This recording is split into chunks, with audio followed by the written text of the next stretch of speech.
Hay Street. It was paved by the time we got here. The main street everybody used was Fair Park Boulevard. South University, that's where you opened your car up to find out how fast it would go. When I started out here, it was $3 a semester hour. He was in with all the good-looking women. So I used him as sort of bait. We had a sense of pride because of who we were as a campus. Going to school here was like a big family. Little Rock Junior College had grown from a humble beginning to a vast campus with unlimited potential. The first classes on its new campus were held in donated government buildings, relocated from the Stuttgart airfield. Already, LRJC was the place to be. The curriculum was strong and student life was thriving. It began at the Razorback Drive-In on Asher Avenue. Somebody said something about, let's go to Arkadelphia and paint the tiger red. So 7 of us got into a brand new 1955 Packard and took off to Arkadelphia. And we were recognized early on. So we decided to abort the trip. And so we left. We had to stop and get gas before we came back to Little Rock. And we stopped, and then suddenly 200 cars up here. They got out of the car and they grabbed us, put each one of us in a separate car, took us back to the dorm, and shaved our head except for an O up there. As we were hurrying to leave, we threw the can of paint out, which we had opened. And, you do that, and then it comes back at you, and it did on that 1955 Packard. So that was 2 years of college here was the best of my 10 years of college. LRJC offered students a robust college experience, from the classroom to athletics. But the year the Trojans made national history was 1949, and it was on the gridiron. To Shin deep in the end zone and scores for 6 points for the Little Rock Trojans, 25-19. Little Rock wins, 25-19. The game's over. The Trojans were the National Junior Rose Bowl champions. JC still celebrate that victory today. In May of 1950, the first 3 permanent buildings on campus opened their doors. There were 2 buildings, the north and the south one, and the library. And oh, did we love the library. Lots of pine trees every place. LRJC students wanted and needed more than just a 2-year opportunity. We led the march down Main Street of Little Rock for a 4-year college. The community responded, and in 1957, Little Rock Junior College became a 4-year institution, Little Rock University. There were 900 students when I enrolled. Everybody really dressed to go to class. If you were a full-time student, everything matched. Your sweater matched your skirt, no shorts, no blue jeans, no t-shirts. The thing that made me really love my time at LRU was that education was first, student needs were second, and the faculty really engaged us as students, and so they really became our mentors. Campus at that time was a very busy place. When you arrived at campus, first thing you would do is go to the student union. They'd have bands and they'd have dances, and we'd all go there when we were not in class.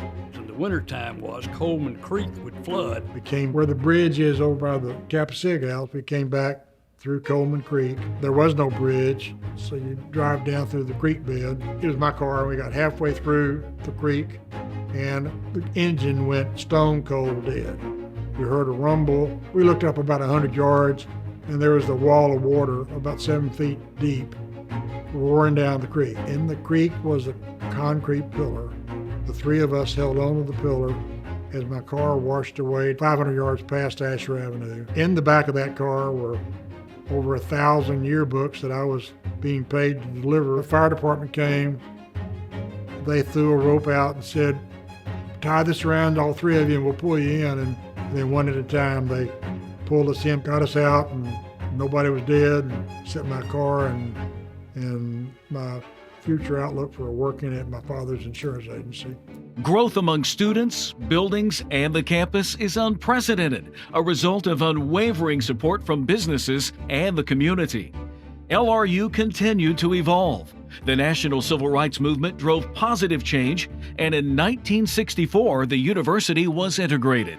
It was a very trying time during the racist activity that was going on within the state. What I tried to do was make sure that opportunities, social as well as academically, were equitable among us. In 1969, LRU joined the University of Arkansas system and became the University of Arkansas at Little Rock. There really wasn't going to be a way to grow this campus without us becoming part of the UA system. During the decades that followed, UA Little Rock experienced significant growth in program offerings.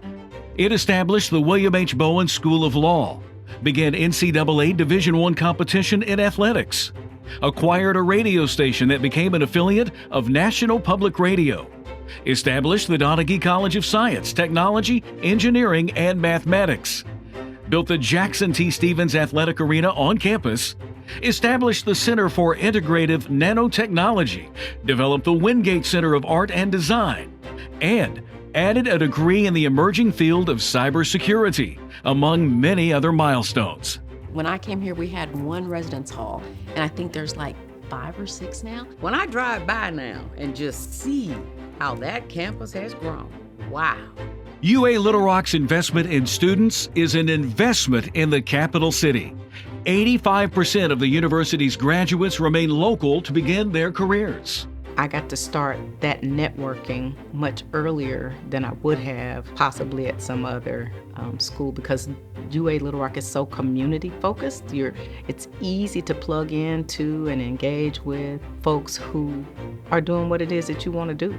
And so students get that real world experience that they cannot get anywhere else in the state.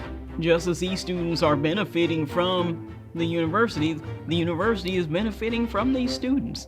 Today, UA Little Rock is recognized nationally for academic excellence in teaching, research, public service, and numerous undergraduate and graduate programs. The university remains a crucial asset for students, business, the capital city, and the state.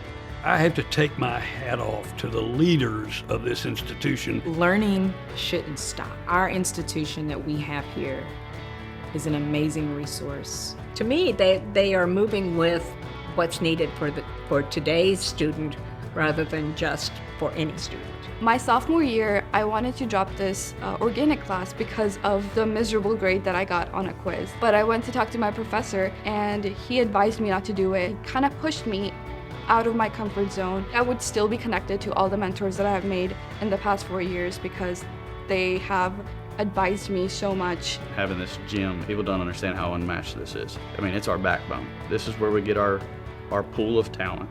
Central Arkansas needs UA Little Rock and all the resources that it brings to bear. UALR has really shaped the business community. I think it continues to do so.